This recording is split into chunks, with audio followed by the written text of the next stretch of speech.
Nous devons rappeler de nouveau ce passage du livre de l'Apocalypse au chapitre 15, verset 3. Et il chante le cantique de Moïse, le serviteur de Dieu, et le cantique de l'agneau, en disant « Tes œuvres sont grandes et admirables, Seigneur Dieu Tout-Puissant. Tes voies sont justes et véritables, Roi des nations. » Toutes les valeurs spirituelles que nous devons acquérir de Christ passent obligatoirement par les voies de Dieu, qui nous conduisent toujours à la croix. Nous devons faire la différence entre une compréhension intellectuelle de la parole et l'expérience de la parole, car sans expérience, nous n'avons rien. Considérons les passages de l'Épître aux Hébreux chapitre 5 versets 13 et 14 et de l'Épître aux Philippiens chapitre 3 verset 15. Or, quiconque en est au lait n'a pas l'expérience de la parole de justice, car il est un enfant, mais la nourriture solide est pour les hommes faits, pour ceux dont le jugement est exercé par l'usage à discerner ce qui est bien et ce qui est mal.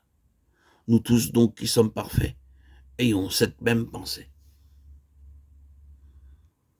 Cette expression « homme fait » ou « parfait » correspond à des hommes mûrs, parvenus à maturité, à l'état de fils. Paul lui-même n'y est pas parvenu par des voies faciles, et nous n'y parviendrons pas non plus. La croix est un choix. C'est une question qui nous concerne personnellement.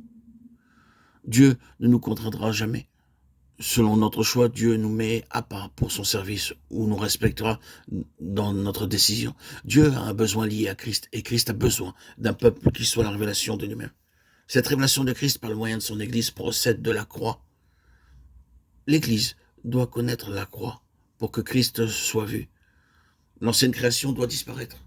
Nous ne serons jamais des témoins de Christ sans vivre la croix et sans donner au Seigneur la véritable place qu'il doit occuper. Il est la tête de son corps.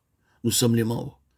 Et si nous devons apporter quelque chose au corps, c'est en vivant la croix. Nous pourrons apporter un enseignement doctrinal, mais nous n'apporterons jamais la vie sans la croix. Le Seigneur est ressuscité après être passé par la mort, et le principe doit être le même pour nous, mourir pour vivre.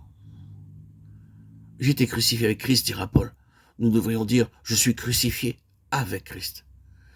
Puisque je suis crucifié, je ne permettrai pas à mon âme de contester les droits de Dieu en moi, et je la livrerai à la mort.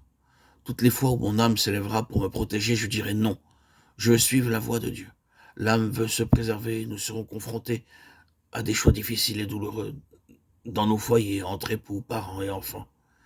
Car c'est dans le foyer que commence l'Église.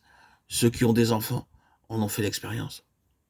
Ces luttes proviennent de l'âme qui s'oppose à Dieu, employant des paroles de pitié et de miséricorde. Ne fais pas cela, les enfants vont souffrir. Dieu n'en demande pas autant. Les situations sont également identiques entre époux. Si nous quittons les voies de la croix, nous n'aurons plus de conflit, mais la vie s'arrêtera. Elle ne pourra plus progresser parce que la croix ne pourra pas ouvrir la voie. La croix précède la vie. Sans croix, il n'y a pas de vie. C'est un conflit en nous-mêmes. Cela n'est qu'une première étape.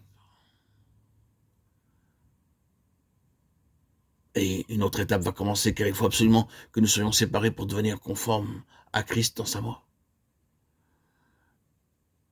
Il ne faut pas brûler les étapes. D'abord, ce qui nous est montré au chapitre 6 de l'Épître aux Romains, ce que nous sommes dans la mort et la résurrection du Seigneur, au travers de l'œuvre accomplie par Christ.